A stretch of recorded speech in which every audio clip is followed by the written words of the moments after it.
Awesome. Well, we are super excited for y'all to join us today. While we are kind of getting stuff prepared and introduced here, why don't you go ahead and, if you have a moment, fill out the poll that I'm sharing right now. Just kind of curious where you are in your customer success career, if you're transitioning, if you're an individual contributor, manager, director, or up to VP and C-suite. So just drop a note there or select an option that best fits you, and we will get started. Let me go ahead and share the slides. All right, so today we're talking about the voice of the customer. What is it?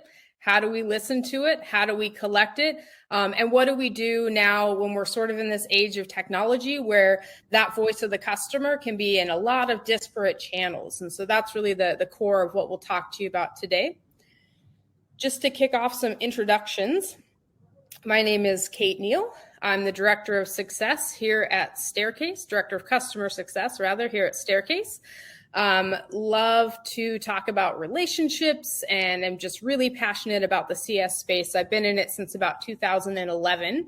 I've popped up my LinkedIn there if you want to connect with me. Would love to have you do that. And why don't I pass the mic to Ori to give us a quick introduction. Thanks, Kate. So I'm Ori, the founder of Staircase. Also ran a customer success organization and product organization. And really excited to be on the webinar and talk to Anita here and you, Kate. And let's take it out. Nice. And I also threw a link to Ori's LinkedIn. I know he'd love to connect with you as well. And to round us out, Anita would love to give you a moment to introduce yourself. I'm really happy to be here. My name's Anita Toth. I go by the title of Chief Churn Crusher. My background actually is in qualitative research methods from 2 universities. So I really come to discussions in customer success more from voice of the customer and helping to reduce churn. So I'm really excited about today's topic. I think we're going to have a lot of fun, and I hope the audience has some really great questions for us. Nice. Thank you, Anita. We are very honored and grateful to have you here with us today as well. So thank you for your time. Everyone, I'm sure you see, I've also put the Connect with Anita on LinkedIn. We all love to connect with you and converse further there. Before we jump into things, if you have any questions, feel free to throw them into the chat. If we've got time today, we'll answer them. And if not, we'll send you an email with some follow-up to answer that question. So let's jump in. So as customer success has evolved over the past decade, we've observed, especially during the pandemic, a move to a more customer-centric business model and operating approach. So first of all, let's define exactly what the customer-centric mindset means. And Ori, just curious if you could give us kind of your 30-second overview on what the heck that means.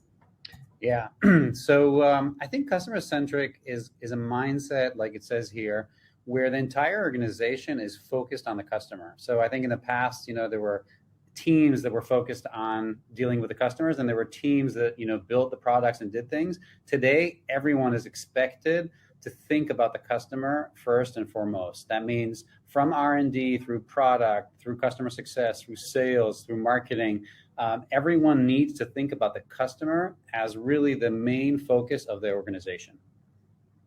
Nice. Yeah. Thank you for that, Ori. Anita, as I mentioned a few minutes ago, CS is constantly evolving. So in that light, how do you see this concept of the customer-centric mindset evolving further? What do you think is coming next for us? I actually think it's exciting times. I think that what's happened is in the past, companies had a lot of power and customers didn't feel that they had as much power to choose. Now with the customer-centric mindset, companies are giving customers a bigger chance to say whether I just totally derailed myself. My apologies there. I got a couple things I wanted to say. Long story short, I'm excited. I'm excited for the future and the customer having more power, which means companies now have they're being forced to become more customer centric. Like Jeff Bezos putting that empty chair at the table. That's what I think more companies have to really do instead of just talking about being customer centric. Yeah, whew, Amazon, talk about customer centric and how they were really on the cutting edge of that, man. Jeff Bezos is, love him or hate him, he sure knew what he was doing back then. Awesome. So modern businesses today are really encouraged to meet their customers where they are, right? Is that email, is that social media, et cetera.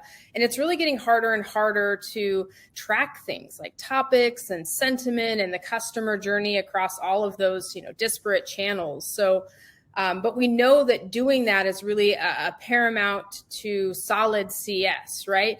You have to know what your customers are saying and thinking in order to be able to continually iterate and improve on your products and services. So, Ori, curious if you could share some strategies that we can implement to get more visibility into, like a holistic voice of the customer today.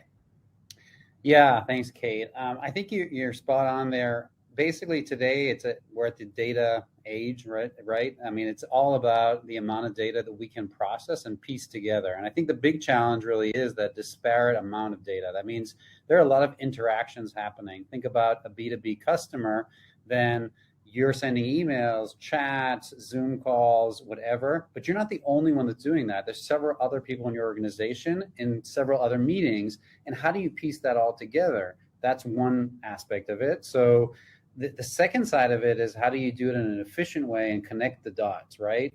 Because some of the things you're visible and some of the things you aren't. So if we go to the methods in place, one is basically to have an organization that is sharing information and is transparent. That's, by default needs to happen. On the other hand, though, people are very busy and that can be quite difficult. So then you need to use systems and technology in place to basically help you and augment you with all that data, kind of putting it together, because you want to be able to answer a question of a customer, but also an internal question about the customer in the most holistic way. So I'll be brief there, but happy to dive into that in a minute if we want to go further. Nice. Yeah. And Anita, I was recalling in our prep conversation for the webinar, you had mentioned sort of the topic of attribution as it related to your marketing days. And just curious if you can share with our audience today kind of how that concept ties into the voice of the customer. Absolutely. So attribution, long ago, we were trying to figure out sort of where to attribute the conversion when a customer or a potential customer engage with marketing. So was it on this channel? Was it the first? Was it the last? And the reason why is to try to figure out which lever to pull to, get more customers. And I find that the same model works here. It's with so many different channels, it's trying to figure out, well, which one sort of gets the best results, if you will. Like lots of data is great, but it doesn't mean that data is equal and that you can make good decisions. You need good data. You need to find which levers are the best and which levers you kind of have to say, okay, you know what? We tried this, didn't really work. Let it go. And let's see if our customers prefer another channel. So in addition to what Ori said, where you have this holistic approach, you've got so many things going on. You also have to ask, of these, which is the best to keep? Where are we finding that we're gaining ground? And which of these do we maybe have to let go and try something new? So I think that the two concepts have to work together. That as you're thinking that holistic approach, you still have to be asking, okay, maybe this worked last year. Does it work now? And if not, maybe let's let it go. And what can we bring in instead and try that?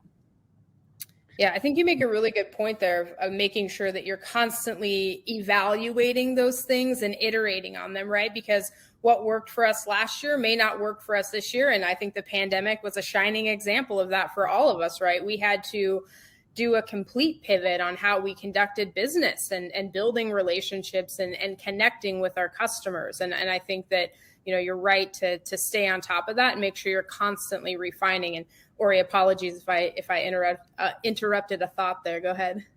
No, absolutely. I mean, just spending time in the marketing world and, jumping on the attribution question. I think one of the key aspects is how do you actually isolate the factor that's really affecting the outcome without having to run a series of scientific experiments, right? So in the marketing world, there's holdout groups and, and so on and so forth, but you don't really have time to run these experiments and you don't always have the luxury of a data science team or whatever to do it. And this is where I think it's important to to use as much technology as possible with that thought in mind of the guiding principle that Anita was mentioning, to find those factors that are really affecting. So it's to do it fast, to do it efficiently, but maybe not to make it a full-blown scientific project. Right.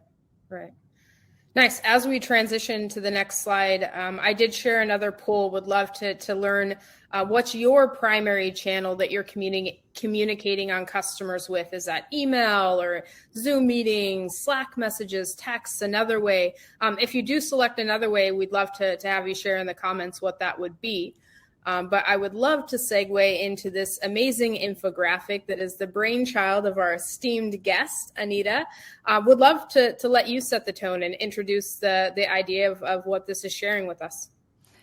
So in a nutshell, the matrix is to help companies get both sides of the really data that they're looking for. The hard data is sort of the bottom left, and the hard data, and then also more observational data, top right, the active informal. This is where companies are going out. This is your qualitative stuff. This is really where you have to formally talk to customers in a standardized way. So asking them what their preferred channels are through perhaps surveys, just like you did here with this poll, but going much deeper. So really the right balance is both, because they inform each other. What you learn in the surveys, then you look in the observational data, maybe behavior data.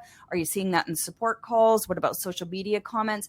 And it's constantly asking, is the data that we're seeing being backed up by other data that we're also collecting? Or are we finding discrepancies where we think one thing's going on, but then we go and collect, maybe do some customer interviews and find, we were just a little slightly off the mark. And so this is the real challenge. Is lots of data is great, but you've got to bring in the whole talking to customers directly, rather than just guessing or assuming or presuming. What the data is telling you. Yeah, I think that's something that I think Staircase is kind of built on this idea, right? Of there's this direct feedback from the customer and the surveys and the NPS. Then there's indirect, which is like all of the other communications that you have with them. And typically we kind of look at those in a vacuum, like we have the meeting and then we move on to the next, but we're not necessarily looking at the past string of 20 meetings and identifying, right, what are common topics? What is the customer sentiment and how is it trending across those 20 meetings? And Ori, just curious if you can give us a little bit more on kind of how you see the blending of that direct and indirect playing out. Yeah, I mean, part of the reason we founded Staircase was just realizing that if you want to have an edge in today's world, you need to use technology on your side. And I mean, CS and customer success and service in general, it's first of all, it's a people profession. That means we're people talking to people, building relationships. But how do you do that at scale with all these channels of communication and all this data that's flowing? And to Anita's point, a lot of data is great, but if you can't analyze it and you can't get to the bottom line, it's really problematic. And the thing is that we're all sitting on a lot of data that's really useful, but we just don't tap into, right? I mean, like you said, just in the communication between two organizations, there is so many, gold nuggets about, for example, the topics of conversation. So what are customers really talking about versus what you think they're talking about? And what is their emotional context related to that topic? Even if it's not 100% accurate, but it is a kind of a North Star, then that in itself already can direct you in the conversation that you're going to have, in the survey that you're going to have, to maybe focus on the areas that you really want to drill down. So it's a combination of these two disciplines that is only possible in the past few years because of the advancements in AI and specifically in natural language processing. Nice. Agree. So how do we listen through the noise, right? We've got all of these channels, all of these customer communications, and we want to know about them all. We want to be able to analyze them all, right? But how do we really cut through the noise? And Anita, when we were talking earlier, you made some good points about kind of looking at the macro versus the micro levels and kind of how that can help you eliminate some of that noise and focus on the core of what's important. Would love to hear more of your thoughts on that. Yeah, absolutely. And it kind of went back to what Ori said earlier about a holistic approach. There has to be, just in the slide before we saw, there has to be an overarching strategy to this, as well as the micro communications. So the micro communications are the one-to-ones, and looking at those, and to Ori's point that he just made, what are patterns that you see, which gets very, very hard as just an individual sitting there trying to find these on your own.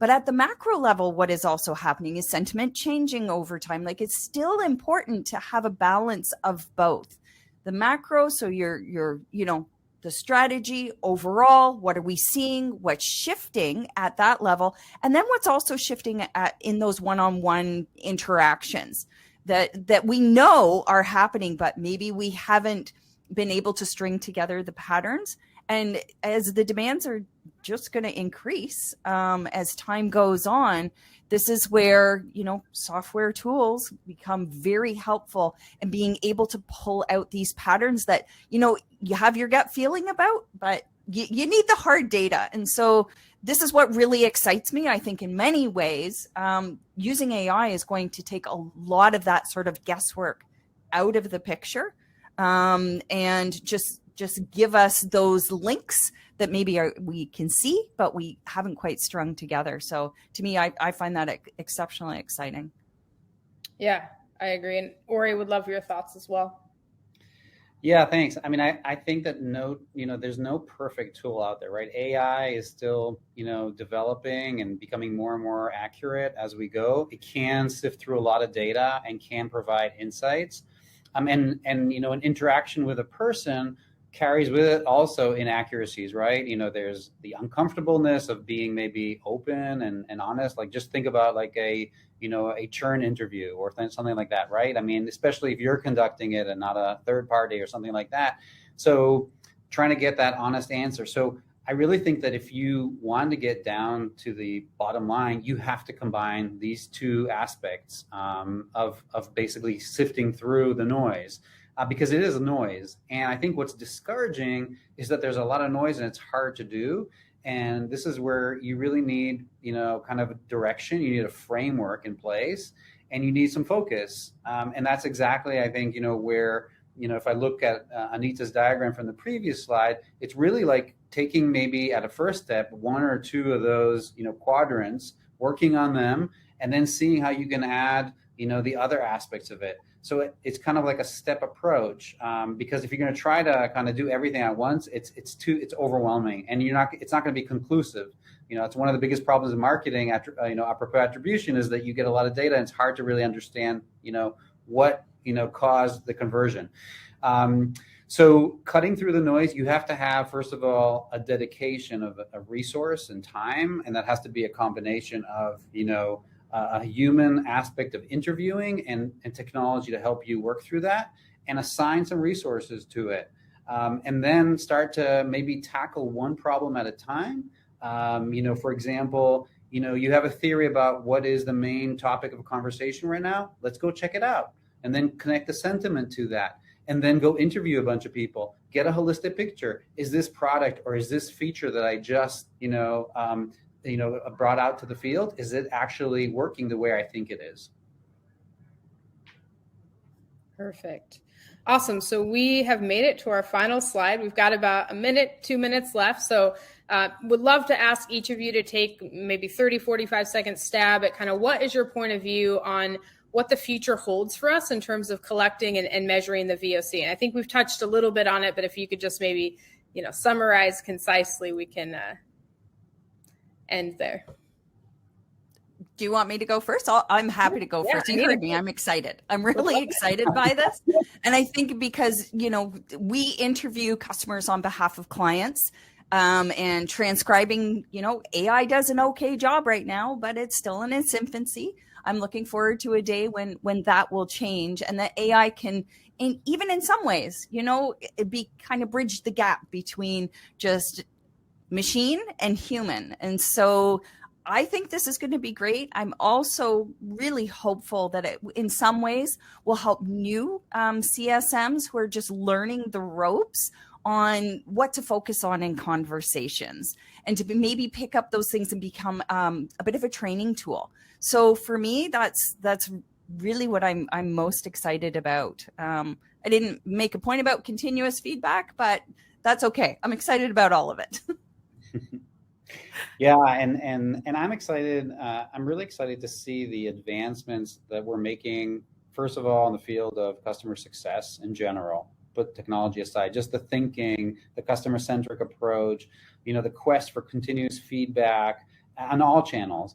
And I think the other encouraging thing that we're seeing as we do our research in AI is to understand how we can apply that specifically to the field of customer success. Because just taking an AI out of the box and using it for customer success won't work. And I think we're going to have a session on, for example, sentiment and NPS and things like that.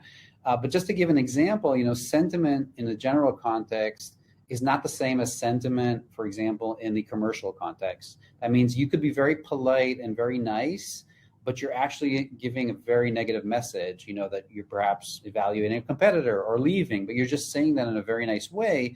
And therefore the sentiment might be,